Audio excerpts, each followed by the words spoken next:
Muy buenos días, queridos compañeros, estimado doctor.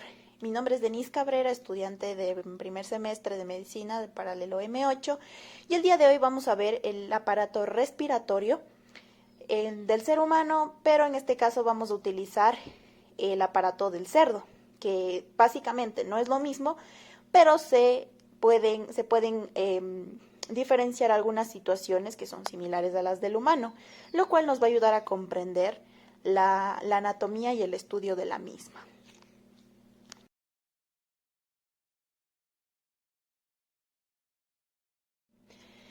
Bien, entonces como primer punto tenemos a la tráquea. Como podemos ver aquí, la parte que estoy señalando es la parte de la laringe y luego tenemos a la tráquea. La tráquea es un largo conducto, como podemos ver, compuesto de cartílago y alino. Aquí se ven los cartílagos, ¿no es cierto? Similares a los cartílagos que tenemos nosotros, los seres humanos. Son anillos de cartílago que van a conducir el aire hacia los pulmones. Entonces la tráquea en el ser humano mide alrededor de 10 a 15 centímetros de longitud, como podemos ver aquí, y en su parte final distal, que ya vamos a ver luego después de quitar estas estructuras, se bifurca en un bronquio principal izquierdo y en un bronquio principal derecho. La tráquea tiene tres caras. Tiene una cara anterior, una cara posterior, como podemos ver aquí, y dos caras laterales. La cara anterior, si nosotros la ubicamos de esta manera, tiene que ver principalmente con los grandes vasos. En este caso no se le puede ver acá, pero tiene que ver con el tronco pulmonar principalmente. La cara posterior, si nosotros nos fijamos, tiene que ver con el esófago, con la parte del esófago. Está adherida a la parte posterior al esófago, mediante la membrana tráqueo-esofágica o los músculos tráqueo-esofágicos que propone Rubier. En este caso serían estos. Este es el esófago y esta es la tráquea. Tanto en el cerdo como en el ser humano se encuentra posterior. Luego están las caras laterales. Está la cara lateral izquierda y la cara lateral derecha, que va a tener relación con los grandes vasos que van a irrigar y que van a recoger la sangre desoxigenada de nuestro organismo. En este caso, en la cara lateral izquierda, tenemos la arteria aorta, que tiene relación con la arteria aorta y con la arteria carótida común, que no la podemos ver en este momento, pero principalmente tiene relación esta cara con estos vasos. En la parte izquierda, en cambio, tiene que ver con la ramificación del tronco pulmonar, en donde va a tener relación con las arterias pulmonares, las cuales van a llevar la sangre desoxigenada hacia los pulmones. Esto en cuanto a tráquea.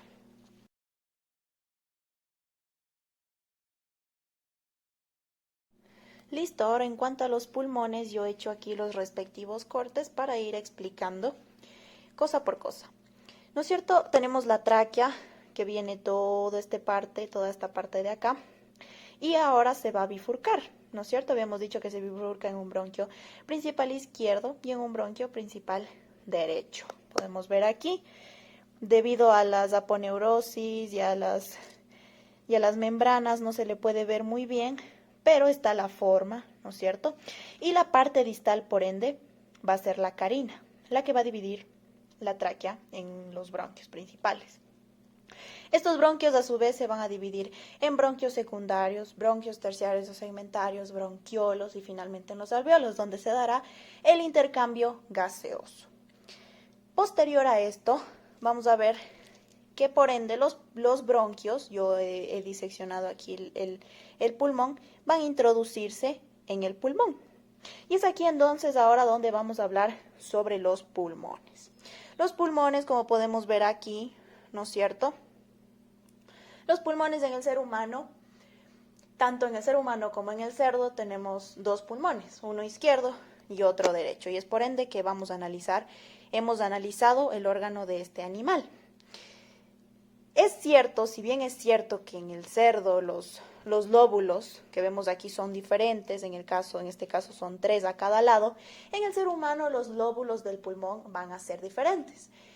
El lóbulo derecho va a estar dividido en tres por la fisura interlobular, tanto en el derecho como en el izquierdo. Entonces, imaginando que este es el pulmón derecho del ser humano, va a estar dividido por la fisura oblicua y por la fisura horizontal, que va a quedar entonces un lóbulo superior, medio e inferior. En cambio, en el pulmón izquierdo solo un superior y un inferior, en el ser humano. Posterior a esto, el pulmón pesa diferente en el hombre que en la mujer. Eso hay que tenerlo muy en cuenta. Sus caras, posee dos caras principales, al igual que en este pulmón, la cara costal y la cara mediastínica. En el caso del cerdo, la cara costal va a estar, se podría decir, posterior, porque sus costillas están en la espalda, ¿no es cierto? Pero en el ser humano, la cara costal está anteriormente, está en la parte ventral, en la parte al frente, anterior. Y es ahí en donde van a estar las impresiones de las costillas. Aquí no se lo ve muy bien, pero la luz enfoca, ¿no es cierto?, pequeños surcos de las costillas que se han impreso, se podría decir, en el pulmón. En el ser humano, la costilla que más señal deja en el pulmón es la primera costilla. Luego tenemos la cara mediastínica, que va a corresponder al ilio del pulmón, es decir, que es el ilio. Va a ser el lugar donde tiene entrada tanto venas como bronquios como arterias.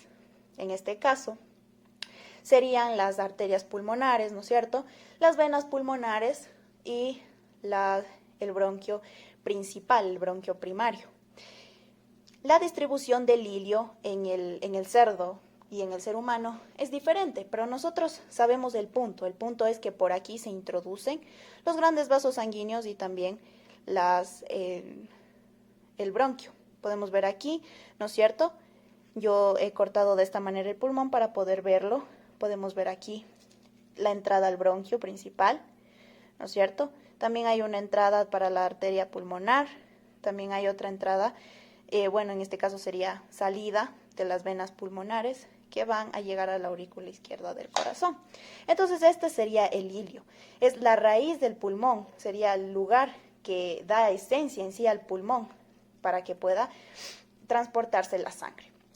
Si nosotros abrimos, aquí yo he hecho una pequeña abertura, si nosotros abrimos el pulmón, vamos a ver en esta sección que estas partes blancas, esos tubitos blancos, son los bronquios. En este caso podrían ser bronquios terciarios, ramificaciones de bronquios terciarios, ¿sí? Y por ejemplo aquí en esta parte también he diseccionado un trozo para que lo puedan ver. El bronquio se ve así. Incluso si es que yo exprimo, sale sangre. Es porque el órgano todavía tiene sangre coagulada en ese lugar. Entonces, los bronquios van a estar inmersos ahí en el pulmón y es lo que le va a dar la característica al pulmón de una vez más hacer el intercambio gaseoso, conduciendo el oxígeno. Posterior a esto también los pulmones, en este caso no, pero en el caso del ser humano, tiene un vértice. El vértice se encuentra superior, ¿no es cierto?, en el caso del ser humano. El vértice se encontraría aquí. Y una base, la base se amolda, ¿no es cierto?, al músculo diafragma. Es decir, va a ser oblicuo, la base del pulmón, en este caso del ser humano. En el del cerdo no lo podemos apreciar bien, pero se sobreentiende. Entonces, haciendo un recorderis, un resumen, ¿no es cierto?, aparato respiratorio, laringe, tenemos aquí la laringe, ¿no es cierto?, laringe, bifurcación de la tráquea, bifurcación de la tráquea. Tenemos bronquios principales, tanto izquierdo como derecho. Aquí estaría el bronquio. Luego tenemos pulmones, izquierdo, derecho, y en su interior bronquios, ramificaciones de los bronquios, secundarios, terciarios. Y bronquiolos y finalmente los alveolos. Entonces, no olvidar, es muy importante saber la anatomía del pulmón, de la parte respiratoria, para comprender en breves rasgos cómo va a funcionar su intercambio. Esto ha sido todo. Nos vemos en una siguiente oportunidad y espero que hayamos aprendido.